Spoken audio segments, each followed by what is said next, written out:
যখন মিষ্টি খেতে ইচ্ছা হবে তখনই এই রেসিপিটা বানিয়ে নিতে পারবেন। নমস্কার বন্ধুরা, আমি আলপনা সিম্পল এর টেস্টিতে আপনাদের সবাইকে স্বাগত।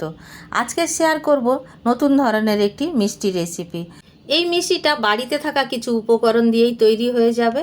তো দেখুন, এখানে চিড়া নিয়েছি, আর চিড়া আপনারা মোটা পাতলা যে কোনো নিতে পারেন, কোনো অসুবিধা নেই। এখানে আমি গোবিন্দভোগ চালের চিড়া নিয়েছি, খুব ভালো করে বেছে নিয়েছি। আপনারা যে কোনো চালের চিড়া নেবেন, বেছে নেবেন, পরিষ্কার করে নেবেন। আর যদি বড় চিড়া নেন, এইভাবে হাত দিয়ে একটু গুঁড়ো করে নেবেন বা ব্লেন্ড করে নেবেন, আধো আধো করে ভাঙা করে নেবেন, তাহলেই কিন্তু খুব সুন্দর রেসিপিটা রেডি হবে। এখানে একটি প্যান নিয়ে নিয়েছি, তার মধ্যে দিয়ে দেব 2 কাপ জল। হাফ কাপ ওখানে চিড়া নিয়েছি, এখানে 2 কাপ জল দিয়ে এটা রেডি করে রাখবো। তো দেখুন, 2 কাপ জল দেওয়ার পরে এখানে দিয়ে দেব 2টো এলাচ ফাটিয়ে। এলাচ গুঁড়োও এখানে ব্যবহার করতে পারেন। 2 কাপ জলের মধ্যে 1 কাপ চিনি দিয়ে দিলাম। রঙটা যাতে সুন্দর আসে তার জন্য একটু ফুড কালার দিয়ে দেব, এটা অপশনাল, দিতে পারেন নাও দিতে পারেন। বাড়িতে জাফরান থাকলে দিতে পারেন, তাতে স্বাদ গন্ধ দুটোই খুব সুন্দর আসবে। খুব ভালো করে জলটাকে ফুটিয়ে নেব। চিনির জল বানাবো এখানে, চিনি শিরা না। খুব ভালো করে ফুটিয়ে নিতে হবে। দেখুন, খুব সুন্দরভাবে কিন্তু ফুটতে শুরু করে দিয়েছে।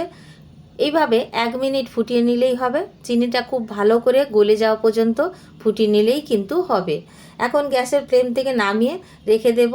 এখন গ্যাস জ্বালিয়ে একটি কড়াই বসিয়ে দিয়েছি। কড়াইয়ের মধ্যে দিয়ে দেব ঘি। এই রান্নাতে কিন্তু প্রচুর পরিমাণে ঘি ব্যবহার করতে পারেন। আপনারা চাইলে কম ব্যবহার করতে পারেন, আপনারা চাইলে অনেক বেশি ব্যবহার করতে পারেন, সম্পূর্ণ আপনাদের হাতে থাকবে। এখানে কিছু ড্রাই ফ্রুট নিয়েছি, তার মধ্যে কাজু, কিশমিশ, আমন্ড আছে। সব কিছু ছোট ছোট করে কেটে নিয়ে এভাবে ভেজে নেব ঘিয়ের মধ্যে দিয়ে। এই রেসিপি সম্পূর্ণ ঘি দিয়ে বানাতে হবে, তো আমি কিন্তু কম ঘি দিয়ে বানাবো। আপনারা চাইলে একটু বেশি ঘিও দিতে পারেন। আর চিনি বা মিষ্টি সেটাও কিন্তু আপনারা বেশিও দিতে পারেন, পছন্দ মতো দিয়ে নেবেন। আপনাদের সঙ্গে কথা বলতে বলতে ড্রাই ফ্রুটগুলো খুব সুন্দরভাবে ভেজে নিয়েছি, এখন তুলে নেব। দেখুন, ভাজার পরে এই রকমই রং হবে। এখন আমি এই ঘিয়ের মধ্যে আরও 1 টেবিল চামচ ঘি দিয়ে দিলাম। ঘিটা দেবার পরে ভালো করে গরম করে নেব। এখন দিয়ে দেব 1/3 কাপ সুজি। সুজিটা দিয়ে দেবার পরে খুব ভালো করে নাড়াচাড়া করে নেব। সুজিটাকে খুব ভালো করে ভেজে নিতে হবে। তো দেখুন, আমি সুজিটা ঘিয়ের সাথে কিছুক্ষণ ভেজে নিয়েছি। এখন আমরা দিয়ে দেব চিড়া। যে চিড়াটা আমরা দেখিয়েছিলাম সেই চিড়াটা কিন্তু রেডি করে রেখেছি, বেছে পরিষ্কার করে। এখন চিড়াটা এখানে দিয়ে দেব। বন্ধুরা, আজকের ভিডিও যদি একটুও ভালো লাগে একটা লাইক করে দেবেন। আমার চ্যানেলে নতুন বন্ধু হলে প্লিজ একটা সাবস্ক্রাইব করে দেবেন। পাশে থাকা বেল আইকনটি অবশ্য করে প্রেস করে দেবেন, যাতে করে যে কোনো নতুন ভিডিও আপলোড করব আপনাদের কাছে সবার আগে পৌঁছে যায়। চিড়া সুজি খুব সুন্দর করে ভেজে নিতে হবে। এখন আমি দিয়ে দেব অল্প একটু লবণ। যে কোনো মিষ্টিতে অল্প একটু লবণ দিলে তার স্বাদ কিন্তু খুব সুন্দর হয়। আপনাদের পছন্দ না থাকলে স্কিপ করে যেতে পারেন।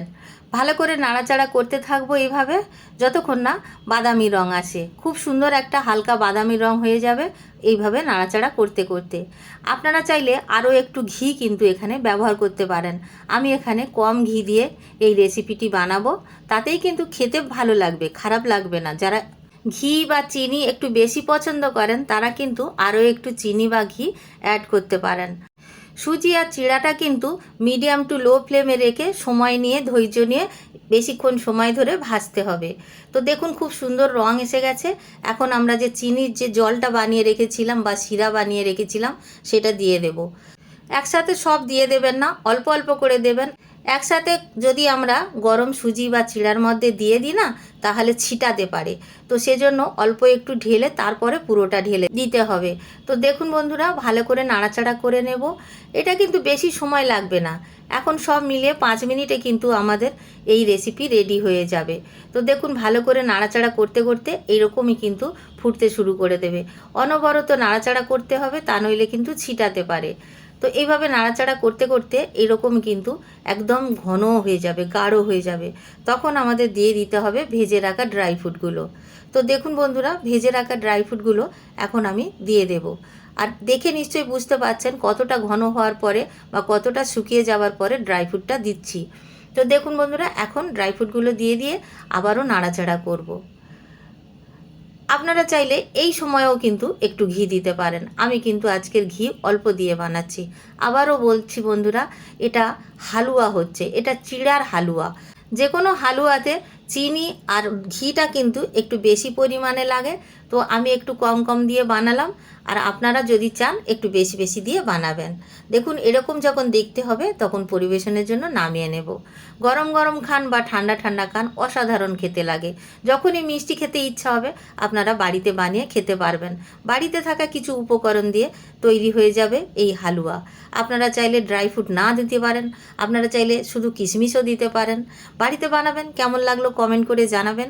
রেসিপি যদি ভালো লাগে একটা লাইক করে দেবেন। আমার চ্যানেলে নতুন বন্ধু হলে সাবস্ক্রাইব করতে ভুলবেন না যেন। আজকের এই পর্যন্ত, দেখা হবে পরের ভিডিও নতুন কোনো রেসিপির সঙ্গে। সুস্থ থাকবেন, ধন্যবাদ, নমস্কার।